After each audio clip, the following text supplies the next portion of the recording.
கிறிஸ்துவுக்குள் அன்பானவர்களே, தேவ கிருபையினால் கடந்த 3 வேத பாட கூட்டங்களிலே ரோமருக்கு எழுதின நிருபத்திலிருந்து பாடங்களை கற்றிருக்கிறோம். தொடர்ந்து 1ஆம் அதிகாரத்தினுடைய தொடர்ச்சியை இந்த நாளிலே நாம் சிந்திக்க இருக்கிறோம். கர்த்தர் சமூகத்திலே 1ஆம் அதிகாரம் 17 வசனங்கள் வரைக்கும் விதமாக அந்த ரோமருக்கு எழுதின நிருபத்தினுடைய அறிமுகத்தை குறித்து நாம் கடந்த வேதபாட கூட்டத்திலே சிந்தித்தோம். இந்த வேதபாட கூட்டத்திலும் தொடர்ந்து 1ஆம் அதிகாரத்திலே 18 32 வசனங்களை நாம் இவ்விதமாக படிக்க இருக்கிறோம். அதிலே சொல்லி இருக்கிற சத்தியங்களை புரிந்து கொள்ள கர்த்தர் நமக்கு உதவி செய்யட்டும். கர்த்தரை மைமைப்படுத்தி கர்த்தர் சமூகத்திலே நாம் ஆயத்தப்பட்டு இந்த வேதபாட கூட்டத்திலும் கலந்து கொள்வோம். கண்களை மூடி நாம் ஜெபிப்போம். கிருபையும் இரக்கமுள்ள ஆண்டவரே, உங்களுடைய சத்தியங்களை அறிந்து கொள்வதற்கு எங்களுடைய மனக்கண்களை திறக்க வேண்டும் ஐயா. தெய்வமே, வேத வாக்கியங்களை ஆராய்ந்து பாருங்கள் என்று சொன்னவர், ஆராய்ந்து பார்க்கிற வேளையிலே உதவி செய்யும்படியாய் பரிசுத்த ஆவியானவரை எங்கள் உள்ளத்திலே நீர் அனுப்பியிருக்கிறீர்.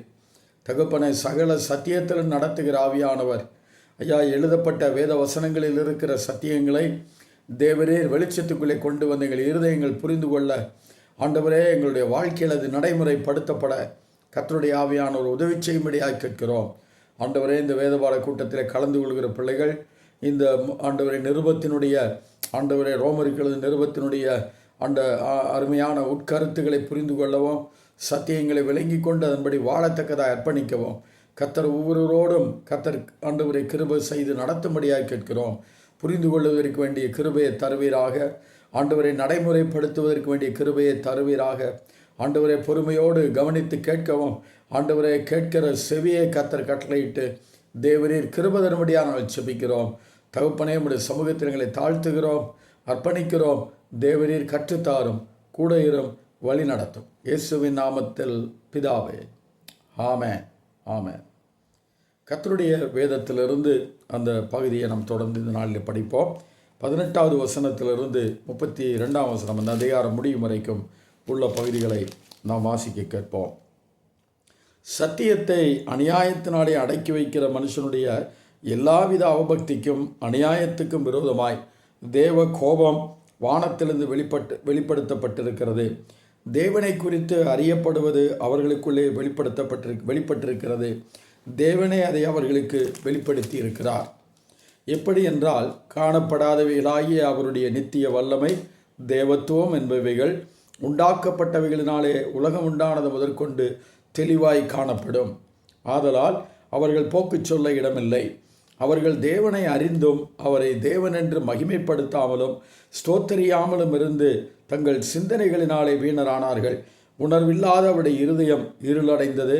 அவர்கள் தங்களை ஞானிகள் என்று சொல்லியும் பைத்தியக்காரராகி அழிவில்லாத தேவனுடைய மகிமையை அழிவுள்ள மனுஷர்கள், பறவைகள், மிருகங்கள், ஊரும் பிராணிகள் ஆகிய இவைகளுடைய ரூபங்களுக்கு ஒப்பாக மாற்றினார்கள்.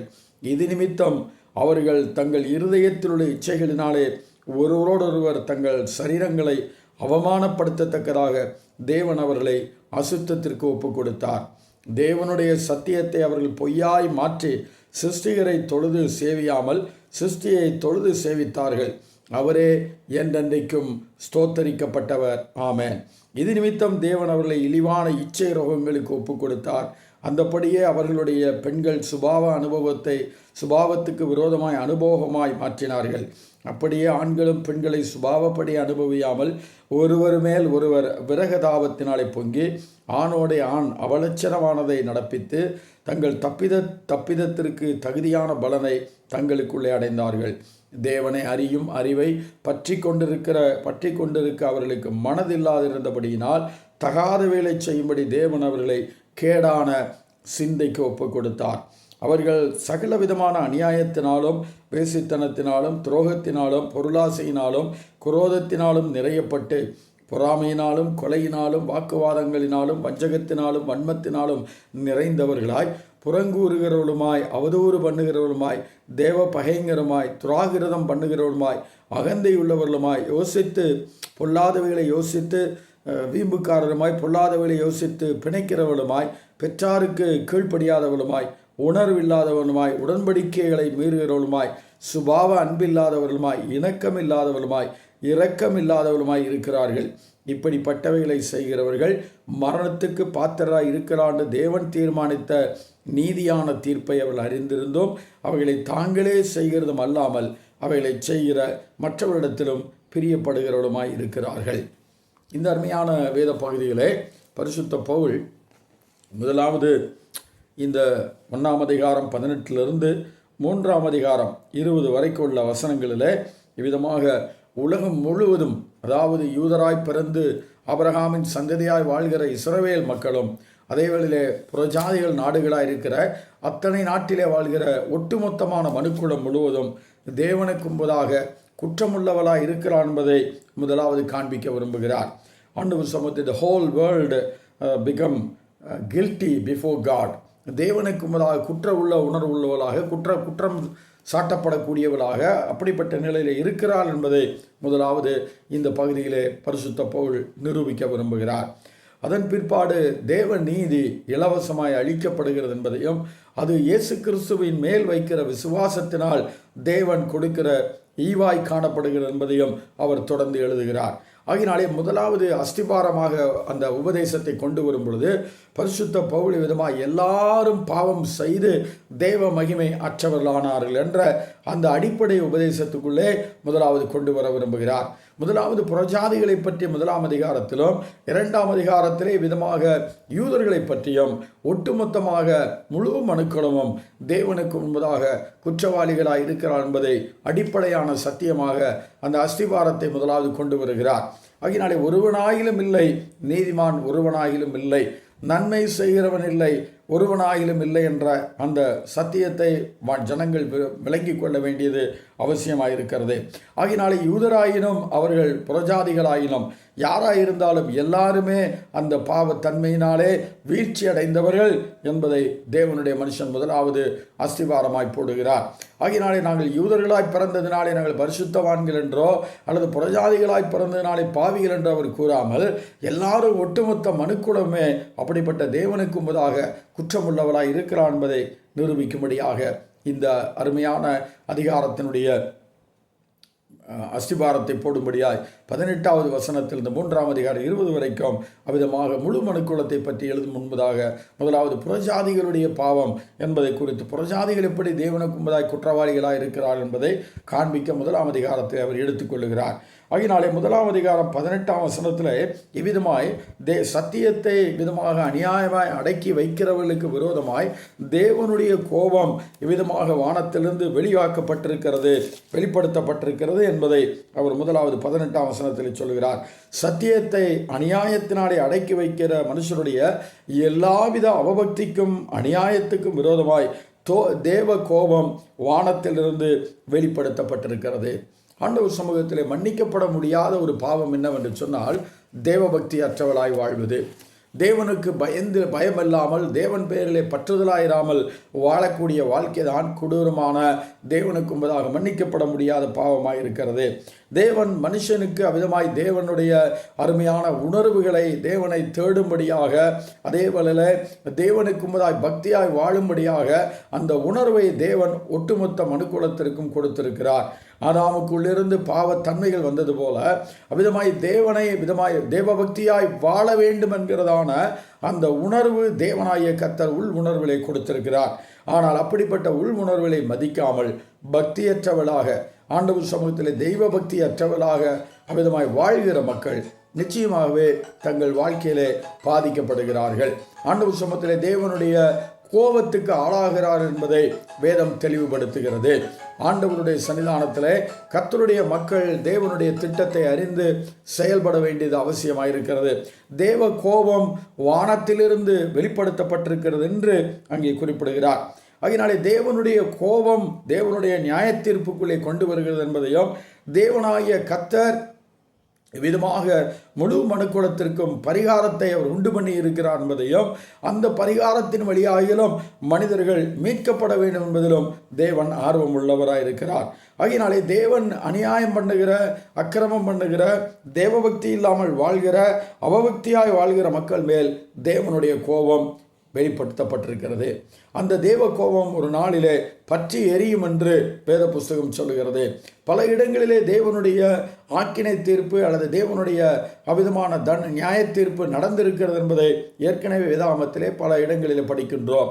நோவா காலத்தினுடைய வெள்ளம், சோதோம் கொமோரா பட்டணத்தினுடைய அழிக்கப்பட்ட நிலவரம், ஆண்டவர் சமூகத்திலே விதமாக தேவனுடைய சிருஷ்டிகளிலே தேவ தூதர்கள் தங்கள் ஸ்தானத்தை விட்டு இறங்கி அவர்கள் தங்களுடைய ஆதி மேன்மையை காத்து கொள்ளாதனாலே அந்தகார சக்திகளிலே அந்தகார சங்கிலிகளினால் அடைக்கப்பட்டு விதமாய் பாதாளத்திலே தள்ளப்பட்டிருக்கிறார் என்பதையும் ஆண்டவர் சமூகத்தில் வேத புஸ்தகம் தெளிவாய் காண்பிக்கிறது. அது மாத்திரமல்ல, தேவனுடைய மக்களாக இஸ்ரவேல் மக்களும் கூட எகிப்தின் அடிமைத்தனத்திலிருந்து விடுதலையாக்கப்பட்டு இவ்விதமாய் அற்புதமான விதத்திலே அவர்கள் செங்கடலை கடந்து வந்தவர்கள் தேவ பிரியராயிராமல், தேவ பக்தியாய் வாழாமல், தேவன் பேரில் பற்றுதலாயிராமல் வாழ்ந்த, அவிசுவாசத்துக்கு இடம் கொடுத்து அவபக்தியாய் வாழ்ந்த அநியாயக்காரர் யாவரையும் தேவன் அழித்தார் என்பதையும் இந்த அருமையான வேத புஸ்தகம் காண்பிக்கிறது. ஆகையினாலே தேவன் எப்பொழுதுமே பக்தியுள்ளவர்களை தேவன் காப்பாற்றுகிறார். தேவ பக்தியாய் இருக்க வேண்டும் என்று மனுக்குலத்தினிடத்தில் எதிர்பார்க்கிறார். ஆனால் அந்த தேவ பக்தி இல்லாமலும் அவிசுவாசத்துக்கு இடம் கொடுத்து அநியாயங்கள் அக்கிரமங்களிலே விரும்பி அதிலே தலையிட்டு ஈடுபடுகிற அனைவரும் மேலும் தேவன் கோபமாகவே இருக்கிறார் என்று அந்த பகுதியில் முதலாவது தேவனுடைய நியாய தீர்ப்புக்கான காரணத்தை, ஆக்கினை தீர்ப்புக்கான நரகாக்கினைக்கான காரணத்தை குறிப்பிடுகிறார். ஆகினாலே தேவனை குறித்து யாரும் எனக்கு தெரியாது என்று சொல்ல முடியாது என்று தொடர்ந்து அந்த புறஜாதி மக்களை பற்றி எழுதுகிறார். ஆண்டவர் சமூகத்தில் நான் தேவனை அறியேன் என்று ஒருவரும் சொல்ல முடியாது. தேவனை குறித்து அறியப்படுவது அவர்களுக்குள்ளே வெளிப்படுத்தப்பட்டிருக்கிறது. தேவனே அதை அவர்களுக்கு வெளிப்படுத்தி இருக்கிறார். அதனால் தேவன் ஒருவர் உண்டு என்பதையோ, தேவன் அவ்விதமான எப்படிப்பட்டவர் என்பதையோ அறியாமல் இருக்கிறேன் என்று ஒருவரும் தப்பிக்கொள்ள முடியாது, போக்கு சொல்ல இயலாது என்பதுதான் தேவனுடைய மனுஷனுடைய அந்த அருமையான கூற்றாக அந்த தேவனுடைய சத்தியத்தின் அடிப்படையில் குறிப்பிடுகிறார். 19ஆம் வசனத்திலும் 20ஆம் வசனத்திலும் படிக்கும் பொழுது இவ்விதமாக தேவனை அறியப்படுவது தேவனாலேயே வெளிப்படுத்தப்பட்டிருக்கிறது என்று குறிப்பிடுகிறார். 19ஆம் வசனத்தில் எப்படி என்று சொன்னால், ஆண்டவர் சமூகத்தில் 20ஆம் வசனத்தில் எப்படி என்றால், காணப்படாதவைகளாகிய அவருடைய நித்திய வல்லமை, தேவத்துவம் என்பவைகள் உண்டாக்கப்பட்டிருக்கிறவைகளினாலே உலகமுண்டானது முதற்கொண்டு தெளிவாய் காணப்படும். ஆதலால் அவர்கள் போக்கு சொல்ல இடமில்லை. யாரும் தப்பிக்க முடியாது. எனக்கு கடவுளை தெரியாது, தேவனை தெரியாது, எனக்கு தேவனுடைய வல்லமை, தேவனுடைய கிரியைகள், தேவனுடைய அன்பு, தேவனுடைய திட்டம் எனக்கு தெரியாது என்று ஒருவரும் சாக்கு போக்கு சொல்லி தப்பித்துக் கொள்ள முடியாது என்பதை பவுல் முதலாவது குறிப்பிடுகிறார். குற்றவாளிகள் என்று நிரூபிக்கும் முன்பதாக தேவனுடைய கோபம் தேவபக்தியற்ற அநியாயம் பண்ணுகிற விதமான தேவனுக்கு விரோதமான வாழ்க்கை வாழ்கிற அத்தனை பேருக்கு விரோதமாய் தேவ கோபமானது பற்றி எரிந்து கொண்டிருக்கிறது என்று காண்பிக்கிறவர் அவபக்திக்கும் அநியாயத்துக்கும் தேவன் தீர்ப்பு கொடுப்பார் என்று அந்த அருமையான வார்த்தையில சொல்லுகின்றார். ஆகினால் அந்த தீர்ப்புக்கு யாரும் தப்பித்துக் கொள்ள முடியாது என்று இவ்விதமான புறஜாதி மார்க்கத்தில் இருக்கிற தேவனை அறியாத மக்கள் கூட தப்பித்துக் கொள்ள முடியாது, அறியாமல் இருக்கிறேன் என்று ஒருவரும் சொல்ல முடியாது என்று அவர் சொல்லுகிறார். காரணம், இயற்கையாக உண்டாக்கப்பட்டிருக்கிற தேவன் சிருஷ்டித்திருக்கிற அவைகளின் மூலமாய் அவருடைய நித்தியமான வல்லமை, அதே வேளையிலே அவருடைய அருமையான கர்த்தத்துவம், தேவத்துவம் என்று சொல்லும் பொழுது திரியேக தன்மையை குறிக்கிறது. காட் ஹெட் என்று வேதாகமத்திலே விதமாய் குறிக்கப்பட்டிருக்கிற அந்த வார்த்தை இவ்விதமாய் திரித்துவ தன்மையை குறிக்கிறது. அவைகளையும் தேவன் வெளிப்படுத்தி இருக்கிறார். உண்டாக்கப்பட்டிருக்கிறவைகளினாலே எல்லாம் தெளிவாய் காணப்படுகிறது. ஆகினாலே ஒருவராகிலும் இவ்விதமான தேவனை எனக்கு தெரியாது என்று சொல்ல தப்பித்துக் கொள்ள இடமில்லை என்று குறிப்பிடுகிறார். ஆகினாலே தேவனுடைய மனுஷன் எவ்விதமான புறஜாதி மார்க்கத்தில் இருக்கிற மக்களுக்கும் உலகத்திலே மனுஷராய் பிறந்த அத்தனை மக்களுக்கும் இயற்கையின் மூலமாய் தேவன் யார் என்பதையும், எப்படிப்பட்ட வல்லமையுள்ளவர் என்பதையும், அவர் எப்படிப்பட்டவர் என்பதையும் தேவன் தாமே படைக்கப்பட்டவர்களின் மூலமாய் காணப்படக்கூடிய எல்லா விதமான சிருஷ்டிப்புகளின் மூலமாய் தன்னை அவர் வெளிப்படுத்தி இருக்கிறார் என்று 20ஆம் வசனம் வரை குறிப்பிடுகிறார். ஆகினாலே அவ்விதமாய் அறியப்பட்டிருந்தும் தேவனை மகிமைப்படுத்தாமலும் தேவனுக்கு உரிய கனத்தையும் மகிமையை செலுத்தாமலும் தேவனை குறித்தான உணர்வற்றவளாக அந்த இருளிற்குள்ளே போகும்படியாக தேவன் கொடுத்த வெளிச்சத்தை தாண்டி இருளை விரும்பி தங்கள் சிந்தனைகளிலே வீணராய் காணப்படுகிறவர்கள், அவருடைய இருதயம் இருளடைந்தது.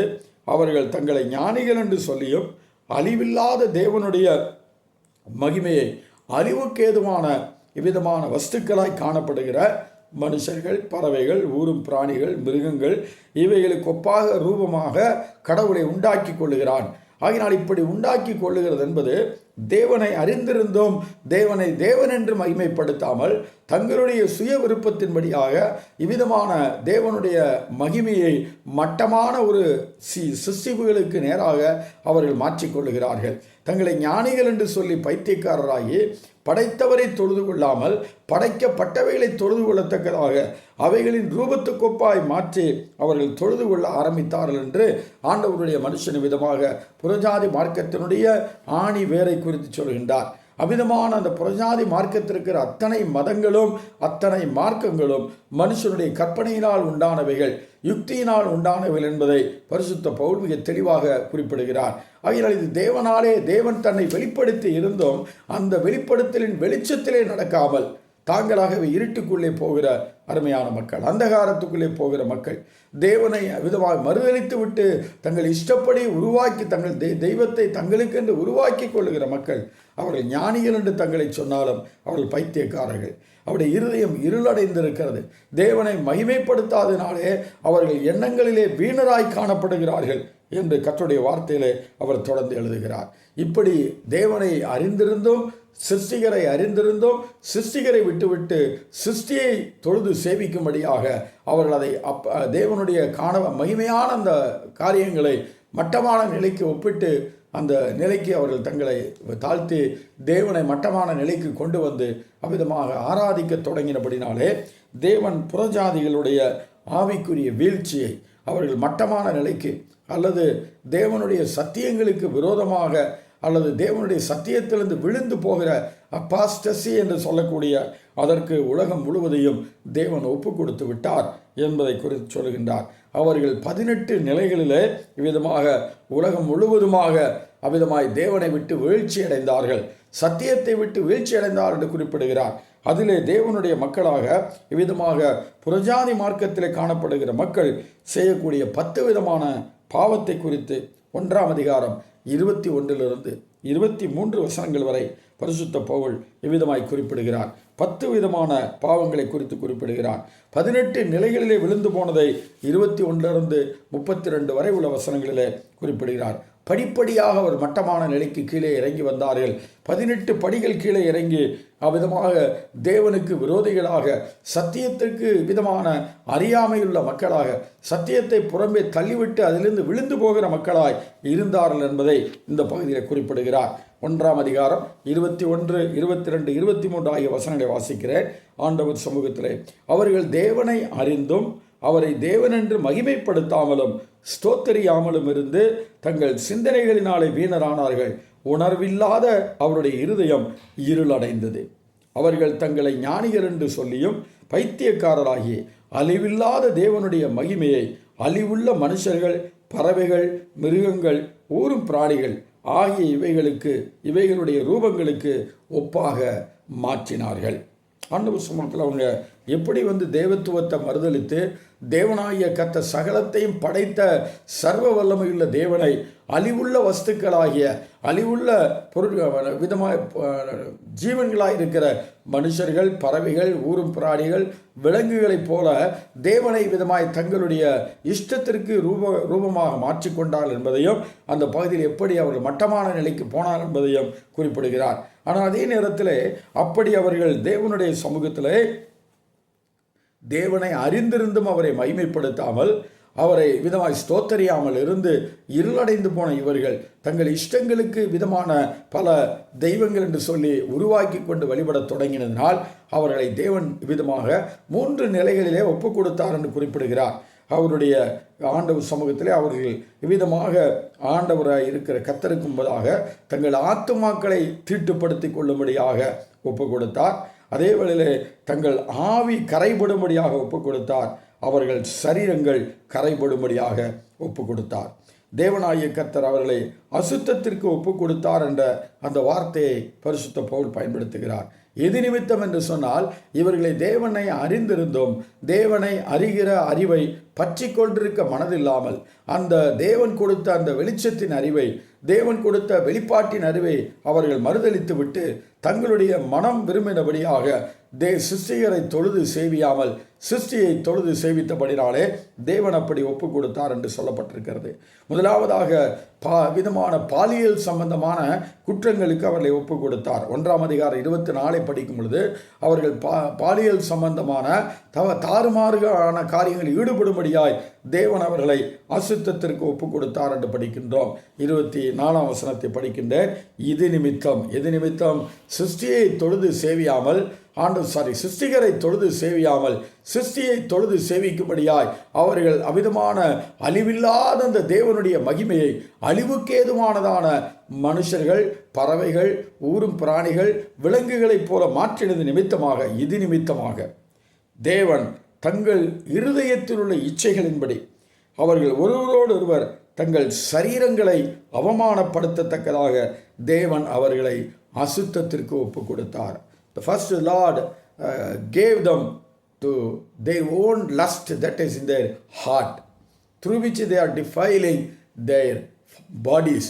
தங்கள் சரீரங்களை அவமானப்படுத்தத்தக்கதாக, தங்கள் சரீரங்களை தங்கள் இச்சைகளின்படி, அசுத்தமான இச்சைகளின்படி சரீரத்தை அசுத்தத்தினாலே தீட்டுப்படுத்தும்படியாக தேவன் அவர்களை ஒப்பு கொடுத்து விட்டார். ஆகினால்தான் தேவனை தொழுது கொள்ளாத மக்கள் சரீரங்கள் அசுத்தத்திற்கு ஒப்பு கொடுக்கப்பட்டிருக்கிறது. ஆண்டவர் சமூகத்தில் சரீரம் மாத்திரமல்ல, ஆண்டவருக்கு விரோதமாக அவர்கள் அப்படிப்பட்ட நடக்கையில் ஈடுபட்டதினாலே அவருடைய ஆத்துமாக்களையும் 2 விதமான பாவங்கள் வழியாக அவர்கள் தங்கள் ஆத்துமாக்களையும் தீட்டுப்படுத்தினார்கள் என்று சொல்லி தீட்டுப்படும்படியாய் தேவன் ஒப்பு கொடுத்தார் என்று சொல்லி 25 படிக்கின்றோம். 25ஆம் வசனத்தை வாசிக்கிறேன். தேவனுடைய சத்தியத்தை அவர்கள் பொய்யாய் மாற்றி சிருஷ்டிகரை தொழுது சேவியாமல் சிருஷ்டியை தொழுது சேவித்தார்கள். அவரே என்றென்றைக்கும் ஸ்தோத்தரிக்கப்பட்டவர். ஆமென். இது நிமித்தம் 2வது காரணம் சொல்றார். Why God gave their souls to defile. தங்கள் ஆத்துமாக்களை ஏன் தீட்டுப்பட ஒப்பு கொடுத்தார் என்பதற்கு காரணத்தை சொல்லுகின்றார். இது நிமித்தம் சிருஷ்டியை தொழுது சேவிக்கிற நிமித்தம் அவர்களை இழிவான இச்சை ரோகங்களுக்கு ஒப்பு கொடுத்தார். அந்தப்படி அவருடைய பெண்கள் சுபாவ விரோதமாய் அனுபவமாய் மாற்றினார்கள். அப்படியே ஆண்களும் பெண்களை சுபாவப்படி அனுபவியாமல் ஒருவர் மேல் ஒருவர் விரகதாபத்தினால் பொங்கி ஆணோடைய ஆண் அவலட்சணமானதை நடப்பித்து தங்கள் தப்பிதத்துக்குரிய தகுதியான பலனை தங்களுக்குள் அடைந்தார்கள். அவர்கள் தேவனை அறியும் அறிவை பற்றி கொண்டிருக்க மனதில்லாதபடினால் தகாதவைகளை செய்யும்படி தேவன் அவர்களை கேடான சிந்தைக்கு ஒப்பு கொடுத்தார். ஆண்டவர் சமூகத்திலே சிந்தை மண்டலம் அவனுடைய ஆத்மாவிலே காணப்படுகிறது. ஆகினால்தான் எண்ணங்களிலே அவர்களை சரீரங்களை தீட்டுப்படுத்த ஒப்பு கொடுத்தார் என்று 24ஆம் வசனத்திலே வாசிக்கிறோம். 25 நான் வாசிக்கிற அந்த பகுதிகளில் எண்ணங்களிலே அருவருப்பானவர்களை சிந்திக்கும்படியாக இவ்விதமாக சோடமைட் என்றும் லெஸ்பியனிசம் என்று சொல்லுகிற ஆணோடைய ஆண், அதே நேரத்தில் பெண்ணோடைய பெண் அவலட்சணமான காரியங்களை செய்யத்தக்கதாக சுபாவ அனுபவத்துக்கு விரோதமாக ஆண்டவர் சமூகத்திலே இயற்கையாக அதே நேரத்திலே நேர்மையாக செய்யப்படும்படியாக ஆண்டவர் சமூகத்தில் கொடுத்த அந்த உறவுகள் எல்லாம் அசுத்தத்திற்கு ஏதுவாக ஆண்டவர் சமூகத்தில் இயற்கைக்கு மாறான நிலையிலே இவ்விதமாக ஆணோடைய ஆணை பெண்ணோடைய பெண் விதமாக தப்பான விதத்தில் எண்ணங்கள் கொள்ளத்தக்கதாக தங்கள் இருதயத்தினுடைய இச்சைகள் மட்டுமல்ல, அவர்கள் சரீரத்திலே விதமாக கெட்டுப்போனது மட்டுமல்ல, உள்ளான மனுஷனிலே மனசிலேயே அவர்கள் கெட்டு போகத்தக்கதாக ஆத்துமாவிலே அவர்கள் தீட்டுப்படத்தக்கதாக தேவன் அவர்களை கேடான சிந்தைக்கு ஒப்பு கொடுத்தார் என்று இவ்விதமாக 2வது பகுதியை முடிக்கின்றார். சரீரம் அருவருப்பானவைகளை செய்வதற்கு, அவமானப்படுத்தப்படுவதற்கு சரீரத்தை அசுத்தத்திற்கு ஒப்பு கொடுத்தார். உள்ளான மனுஷனுடைய ஆத்மாவை இவ்விதமாக அசுத்தமான எண்ணங்களினாலே அவள் நிறைந்து அவலட்சணமான ஒரு அவ்விதமான நிலையில் வாழத்தக்கதாக எண்ணங்கள் கெட்டு போகத்தக்கதாக அவர் உள்ளான மனுஷர்களே எண்ணங்களை தேவன் கேடான சிந்தைக்கு ஒப்பு கொடுத்தார் என்று 2வதாக அவர்கள் கீழ்மட்டமான நிலை கடந்து போனதை குறித்து சொல்லுகின்றார். அதைத் தொடர்ந்து நாம் வாசிக்கும் பொழுது ஆண்டவர் சமூகத்திலே அவர்களை அவருடைய ஆவியை தேவன் ஒப்பு கொடுத்தார். அவருடைய ஆவி கெட்டுப்போனதை தொடர்ந்து சொல்லப்பட்டிருக்கிறது. அதை தொடர்ந்து 29 நான் படிக்கின்றேன். ஆண்டவர் சமூகத்திலே இவ்விதமாய் அவர்கள் சகல விதமான அநியாயத்தினாலும் வேசித்தனத்தினாலும் துரோகத்தினாலும் பொருளாசையினாலும் குரோதத்தினாலும் நிறையப்பட்டு பொறாமையினாலும் கொலையினாலும் வாக்குவாதத்தினாலும் வஞ்சகத்தினாலும் வன்மத்தினாலும் நிறைந்தவர்களாய் புறங்கூறுகிறவளுமாய் அவதூறு பண்ணுகிறவளுமாய் தேவ பகிங்கரமாய் துராகிருதம் பண்ணுகிறவளுமாய் அகந்தை உள்ளவர்களுமாய் வீம்புக்காரருமாய் பொல்லாதவர்களை யோசித்து பிணைக்கிறவளுமாய் பெற்றோருக்கு கீழ்ப்படியாதவருமாய் உணர்வில்லாதவர்களுமாய் உடன்படிக்கையை மீறுகிறவளுமாய் சுபாவ அன்பு இல்லாதவருமாய் இரக்கம் இல்லாதவர்களுமாய் இதோ இணங்காதவர்களுமாய் இரக்கம் இல்லாதவர்களுமாய் இருக்கிறார்கள். ஆண்டவர் சமூகத்திலே அவருடைய ஆவி முழுவதுமாய் கெட்டுப்போனபடினாலே அவருடைய எண்ணங்கள் மட்டுமல்ல, அவருடைய எல்லா செயல்களும் அருவருப்பானவைகளாய் மாறுகிறது. ஆண்டவர் சமூகத்திலே சகல விதமான அநியாயம், வேசித்தனம், துரோகம், பொருளாசை, அசுத்தம், தொடர்ந்து பலவிதமான அந்த சுபாவங்களிலே கெட்டுப்போன அந்த சுபாவங்களுக்கு அவர்கள் உள்ளான ஆவியிலே கெட்டுப்போனபடினாலே அவருடைய பழக்க வழக்கங்கள் செய்கைகள் எல்லாம் அழிக்கப்படுகிறது, கெட்டுப்போகிறது. அருமையான தேவனுடைய பிள்ளையே, இதனுடைய முடிவு தேவனுடைய கோபத்துக்கு ஆளாகிறது. தேவனுடைய அருமையான பிள்ளைகளே, ஆத்துமாவிலே விதமான அருவருப்பானவைகளை செய்கிறவர்கள் நிச்சயமாகவே ஆத்துமாவிலே அழியாத அந்த நரகத்திற்கு, அழிவில்லாத நித்திய ஜீவனுக்குள் பிரவேசிக்க வேண்டிய ஆத்துமா அழிவில்லாத நரகத்துக்கு நேராய் போகத்தக்கதாக இவர்கள் அப்படிப்பட்ட அக்கிரமத்தை செய்தார்கள் என்று தேவனுடைய மனுஷன் குறிப்பிடுகின்றார். இதே காரியத்தை இயேசுநாதரும் சொல்லுகின்றார். தொடர்ந்து மற்ற நிருபங்களிலும் பவுல் குறிப்பிடுகிறதை வாசிக்கின்றோம்.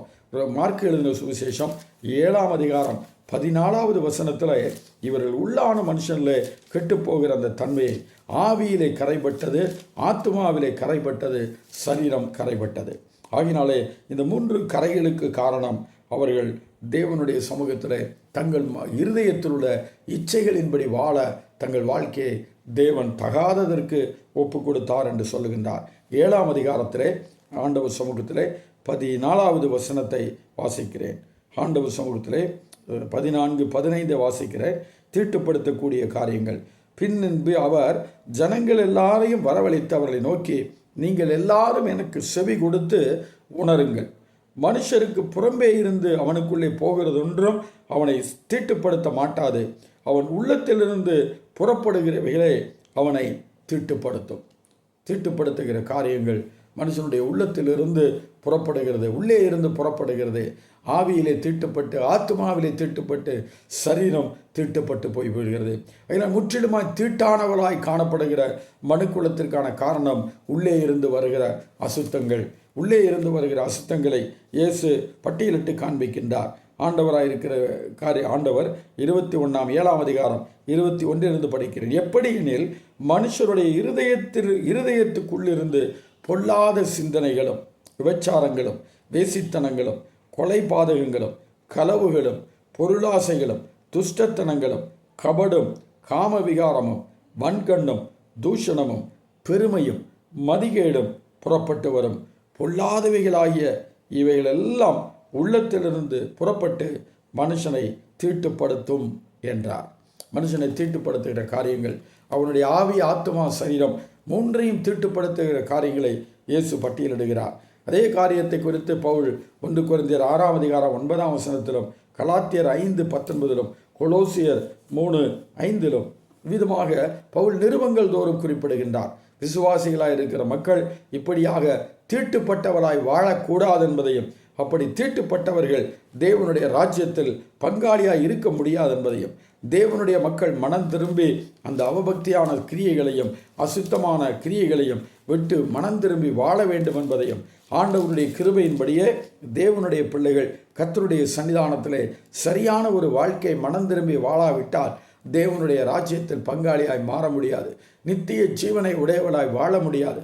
ஆண்டவர் சமூகத்திலே அவர்கள் ஆவி, ஆத்மா, சரீரம் 3ம் எவ்விதமாக நித்தியமான வேதனை உள்ள இடத்திலே போய் கஷ்டப்பட வேண்டியது இருக்கும் என்பதையும் பரிசுத்த பவுல் திரும்ப திரும்ப குறிப்பிடுகிறார்.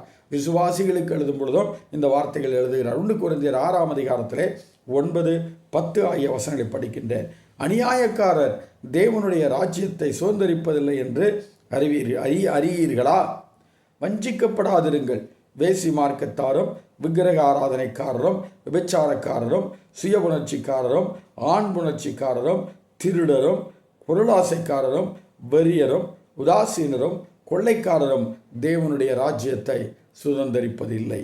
ஆண்டவர் சமூகத்திலே இப்படிப்பட்ட காரியங்களாலே தீட்டுப்படுகிற ஒருவரும் தேவனுடைய ராஜ்யத்துக்குள் வருவதில்லை, சுதந்திரம் அடைவதில்லை என்பதை குறிப்பிடுகின்றார். ஆண்டவர் சமூகத்தில் கலாத்தியர்கள் நிருபம் 5ஆம் அதிகாரத்திலும் பரிசுத்த பவுல் தெளிவாக குறிப்பிடுகிறார். விசுவாசிகள் ஜாக்கிரதையாக இருக்க வேண்டிய காலம். அடிப்படையான உபதேசம். தேவ சமூகத்திலே நமக்குள்ளே பாவத்தன்மை உண்டு. ஆதாமினிடத்திலிருந்து பெற்றுக்கொண்ட பாவத்தன்மை உண்டு. அத்தோடு கூட அப்படியே வாழ்ந்து நாம் வாழ்க்கையை நடத்தி கொண்டிருப்போமே. ஆனால் மாம்சத்தின்படி வாழ்கிறவர்களாக இருப்போம். உலகத்துக்கு ஒத்த வேஷம் தரிக்கிறவர்களாக இருப்போம். பிசாசினுடைய ஆளுகையின் கீழே, இருளின் அதிகாரத்தின் கீழே வாழ்ந்து நித்திய அக்கினியிலே தான் பங்கடைவோம். அருமையான தேவனுடைய பிள்ளையே, ஆகினால்தான் விசுவாசியும் கவனமாய் இருந்து இப்படிப்பட்ட கிரியைகளுக்கு விலகி இருந்து தன்னை காத்து கொள்ள வேண்டியது அவசியம் என்பதையும், தேவனுடைய கோபம் பற்றி எறிகிற காலம் வருகிறது.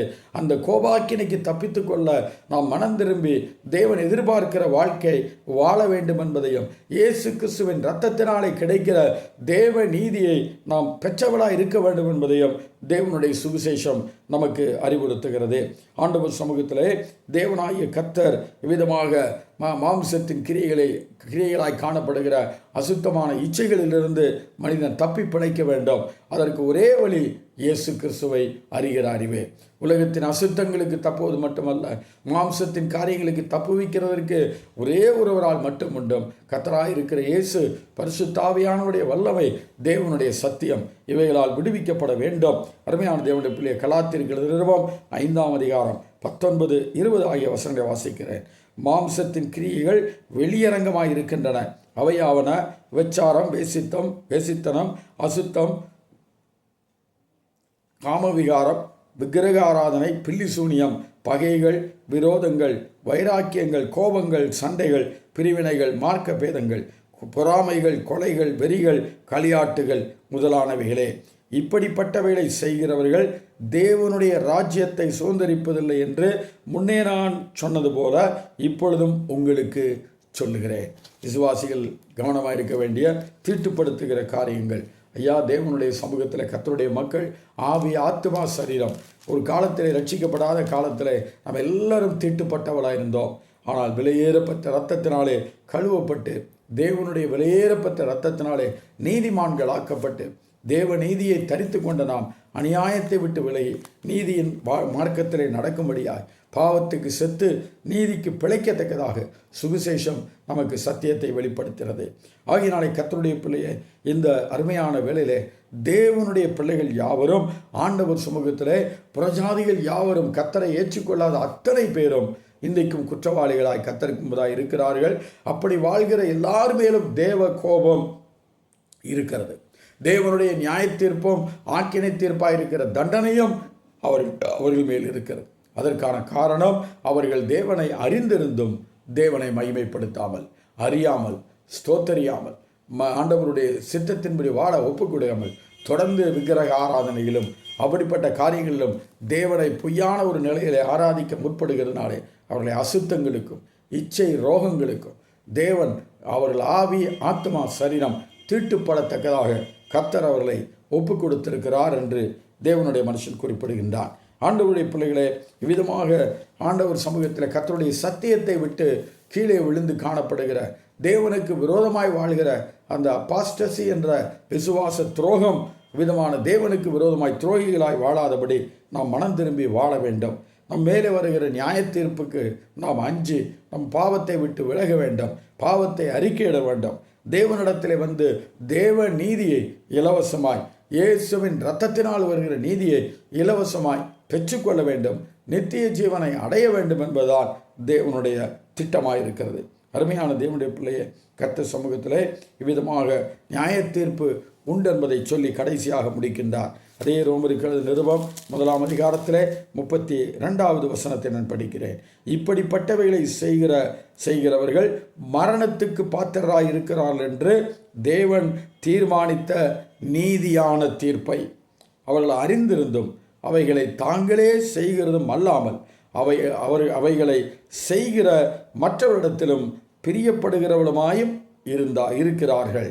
அப்போ நாங்கள் விதமாக விக்கிரக ஆராதனை செஞ்சு தாங்கள் தேவனுக்கு விரோதமான அசுத்தமான காரியங்களில் ஈடுபட்டு தங்கள் ஆவி ஆத்மா சரீரத்தை தீட்டுப்படுத்துறது மட்டும் இல்லை, அதே வேளையில் ஆண்டவர் சமூகத்தில் தங்கள் மேலே தேவனுடைய கோபாக்கினை இருக்குது, ஆண்டவர் சமூகத்தில் நரக ஆக்கினைக்குள்ளே நாம் தீர்க்கப்படுவோம் என்று அறிந்திருந்தாலும் தேவனுடைய சமூகத்திலே தாங்களும் அந்த தவறுகளை செய்து கொண்டே இருக்கிறார்கள். அப்படி செய்கிறவர்களிடத்திலே பிரியப்படுகிறார்கள். இப்படி தான் உலகமானது தேவனை அறியாத அஞ்ஞான உலகம், விக்கிரக ஆராதனை செய்கிற உலகம் காணப்படுகிறது. ஆகினாலே தேவனுக்கு முன்பதாக உண்மையாகவே அத்தனை புறஜாதி மார்க்கத்தார் அத்தனை மார்க்கங்களும் தேவனுக்கு முன்பதாக மார்க்கத்தை பின்பற்ற அத்தனை பேரும் குற்றவாளிகளாய் இருக்கிறார் என்பதை 1ஆம் அதிகாரத்தில் முடிக்கின்றார். 2ஆம் அதிகாரத்திலே யூத மார்க்கம் மட்டும் அதற்கு தப்பி விதிவிலக்கல்ல. யூதர்களுக்கு தேவனை குறித்த அறிவு பல வகையிலே வெளிப்படுத்தப்பட்டிருந்தது. இவர்களுக்கு இயற்கையின் மூலமாய் மட்டும், அவர்கள் உள்ளத்திலே காணப்பட்ட மனசாட்சியின் மூலமாய் மட்டும் புறஜாதி மார்க்கத்தில் இருக்கிறவர்களுக்கு வெளிப்படுத்தப்பட்டிருந்தது. தேவன் படைத்ததான படைப்பினங்கள் மூலமாகவே கர்த்தர் அவர்களோடு இடைபட முடிந்தது. ஆனால் இவர்களுக்கோ என்று சொன்னால் தேவன் அருமையான தேவ பிள்ளைகள் மூலமாக, தேவ வார்த்தைகள் மூலமாய், தேவனுடைய தீர்க்கதரிசிகள் மூலமாய் அருமையான தேவன் நேரடியாகவும் இவர்களோடு பேசி தன்னை வெளிப்படுத்தி இருந்தார்.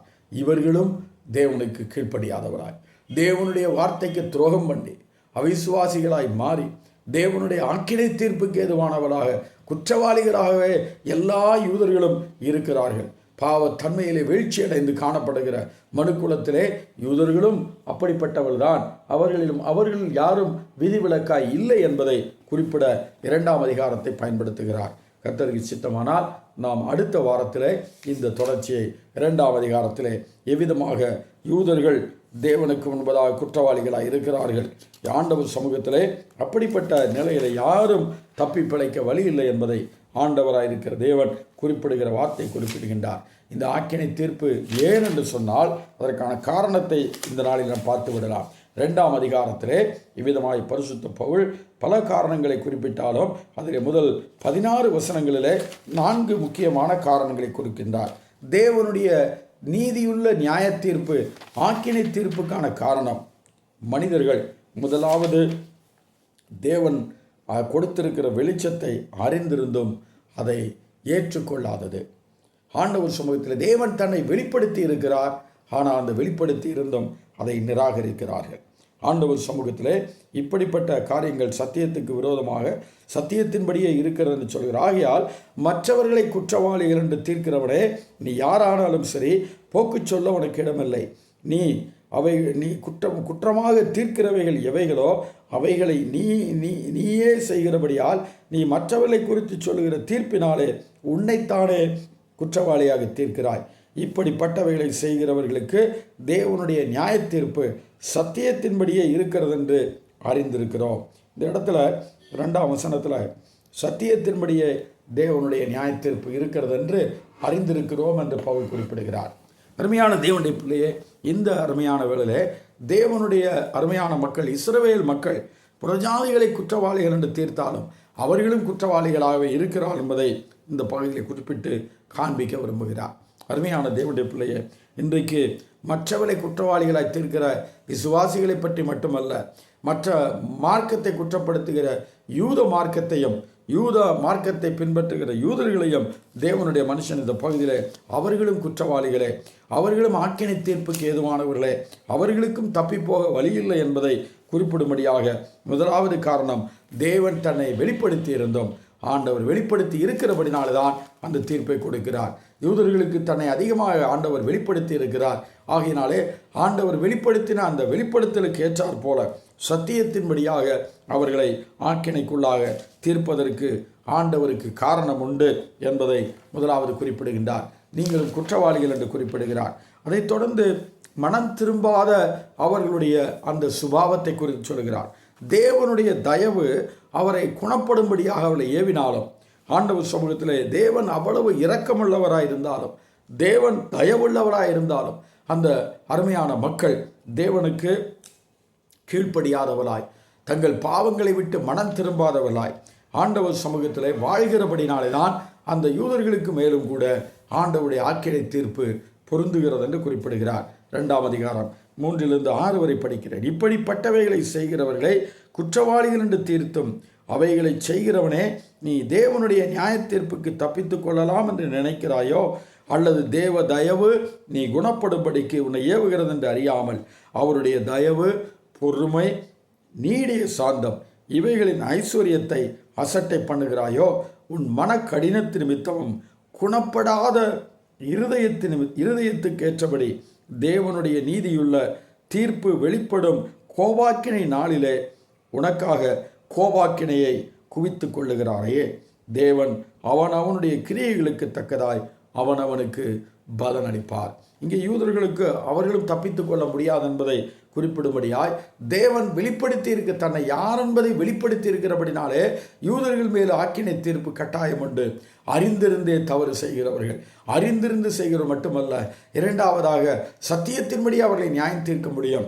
அதே நேரத்தில் இந்த மக்கள் தேவனுடைய சன்னிதானத்தில் அவர்கள் மனம் திரும்புவதற்கு வேண்டிய எல்லாவற்றையும் தேவன் அவர்களுக்கு காண்பித்திருக்கிறார். அவர்கள் மேல் நீடிய பொறுமையாக இருந்திருக்கிறார், நீடிய சாந்தமாக இருந்திருக்கிறார், தயவாக இருந்திருக்கிறார், தேவன் இரக்கமுள்ளவராக இருந்திருக்கிறார். ஆனாலும் யூதர்கள் எல்லாரும் மனம் திரும்பி தேவநீதியை அணிந்து கொள்ளவில்லை, ஆண்டவரை சந்தோஷப்படுத்துவதை வாழவில்லை. ஆகினாலே தேவனுடைய ஆக்கினை தீர்ப்பு அவர்கள் மேலும் வரும் என்பதையும் ஆண்டவர் சமூகத்திலே தேவனுடைய மனுஷன் குறிப்பிடுகின்றார். மனம் திரும்பாத குணப்படாத அந்த இருதயத்துக்கு விரோதமாய் தேவனுடைய கோபம் குவிக்கப்பட்டிருக்கிறது என்பதை குறிப்பிடுகின்றார். 7ஆம் வசனத்திலிருந்து 11ஆம் வசனம் வரைக்கும் படிக்கும் பொழுது தேவன் எவ்விதமாக சுவிசேஷத்திற்கு கீழ்ப்படியாத எல்லாரையும் ஒன்று போலவே அவர் ஆக்கினைக்குள்ளாய்த்திருக்கிறார். யூதன் என்றும் புறஜாதியான் என்றும் தேவன் பார்க்கிறதில்லை, தேவனிடத்திலே பட்சபாதம் இல்லை என்பதை குறிப்பிட்டு அந்த பகுதியில் குறிப்பிடுகிறார். 2ஆம் அதிகாரம் 7, 8, 9, 10, 11 ஆகிய வசனத்தை படிக்கின்றேன். 7ஆம், சோர்ந்து போகாமல் நற்கிரியைகளை செய்து மகிமையும் கனத்தையும் அழியாமையும் தேடுகிறவர்களுக்கு நித்திய ஜீவனை அளிப்பார். சண்டைக்காரராயிருந்து சத்தியத்திற்கு கீழ்ப்படியாமல் அநியாயத்துக்கு கீழ்ப்படிந்திருக்கிறவர்களுக்கோ உக்கிர கோபாக்கினை வரும்.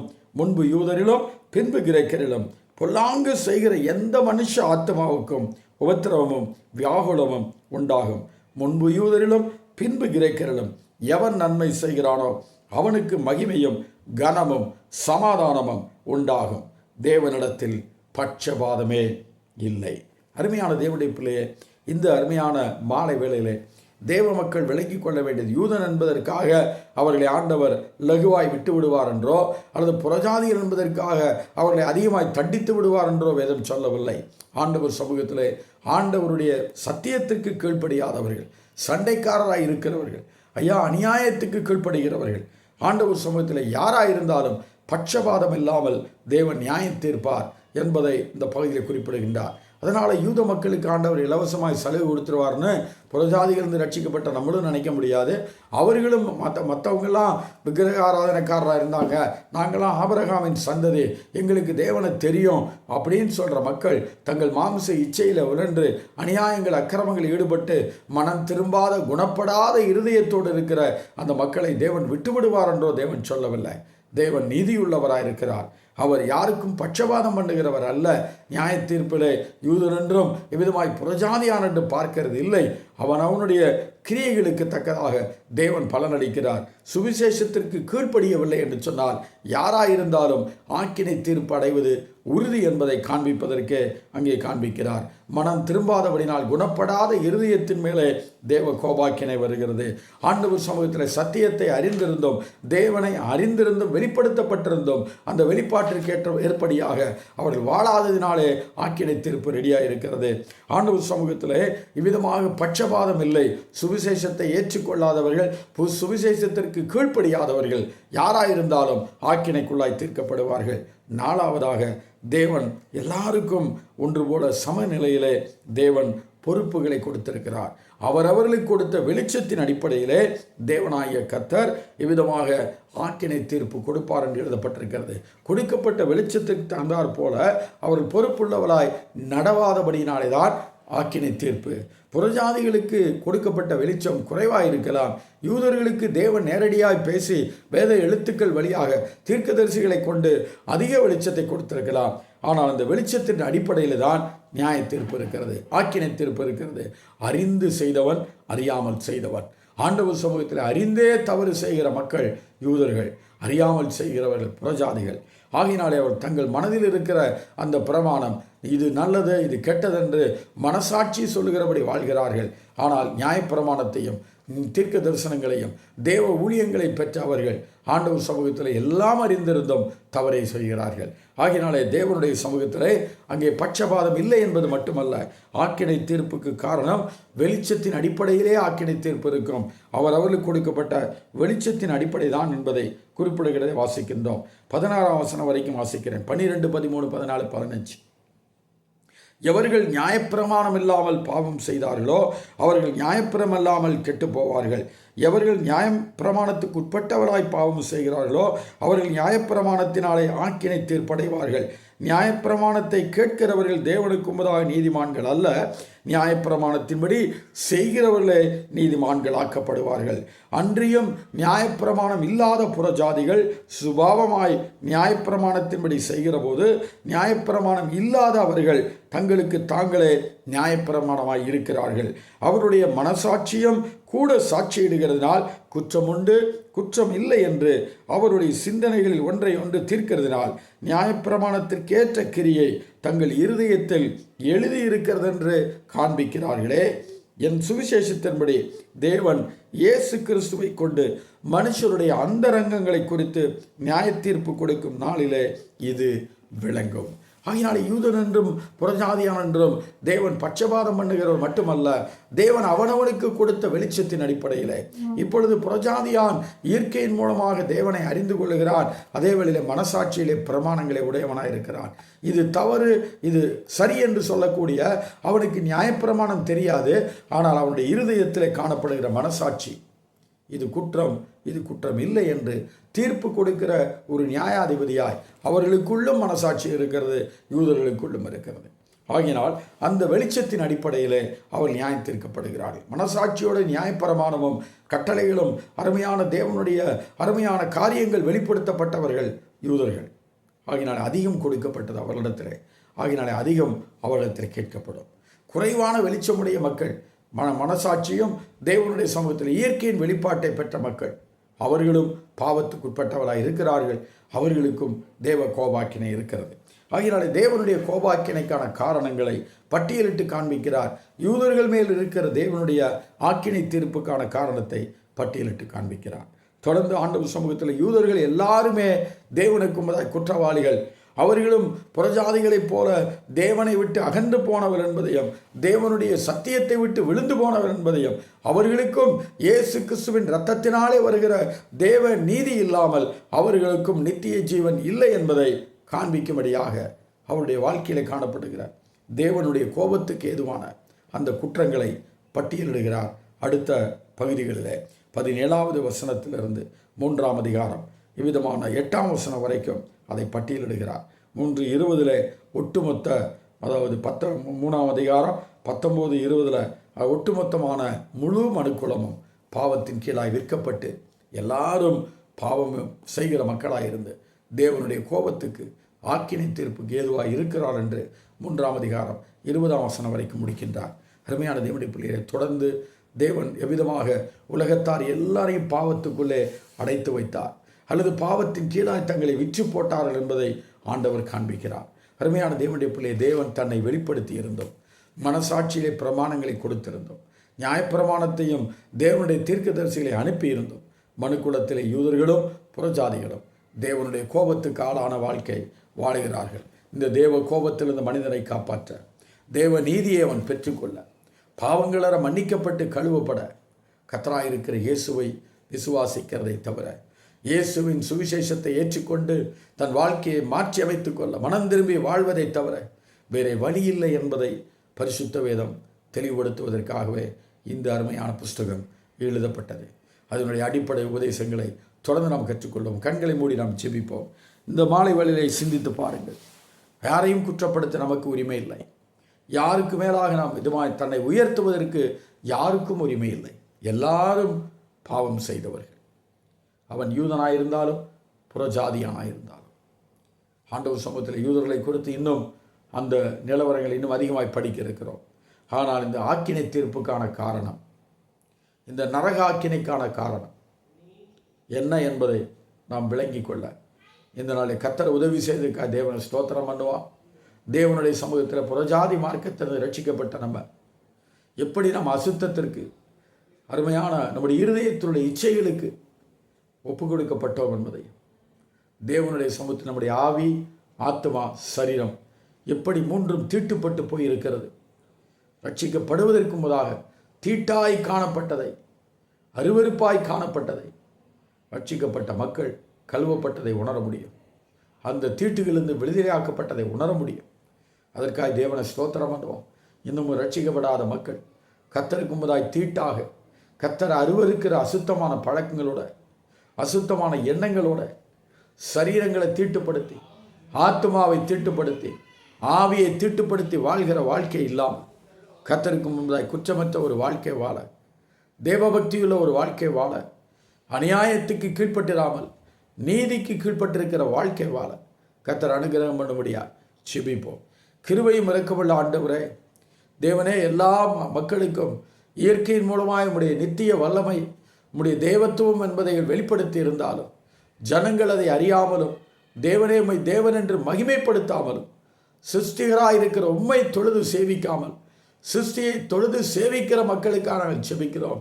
நாங்களும் ஒரு காலத்திலுமை அறியாத மக்களாய் ஆண்டவரே, மனுஷரால் தேவனால் படைக்கப்பட்ட படைப்பிடங்களை ஆராதித்து வந்தோம் ஐயா. மனுஷனுடைய கைவேலைகளை ஆராதித்து வந்தோம் ஐயா. ஆண்டவரே, கிருபையாய் எங்கள் தீட்டான ஆவி, ஆத்துமா, சரீரத்தை கழுவி நம்முடைய இரத்தத்துக்காய் ஸ்தோத்திரம்.